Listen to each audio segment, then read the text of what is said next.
আমার ডাক্তারি জীবনে আমি যতগুলো চর্ম রোগী দেখেছি তার মধ্যে সবথেকে বেশি যেটা পেয়েছি সেটা হচ্ছে দাঁত রোগ। আর বর্তমানে চেম্বারে খুব বিশ্রী রকমের দাঁত রোগী পাচ্ছি।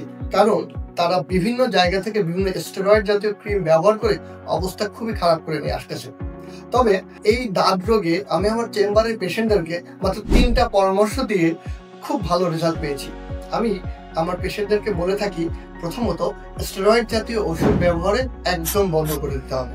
দ্বিতীয়ত, আপনার শরীরের জন্য কোন অ্যান্টিফাঙ্গাল ওষুধটা পারফেক্ট হবে সেটা আপনাকে খুঁজে বের করতে হবে।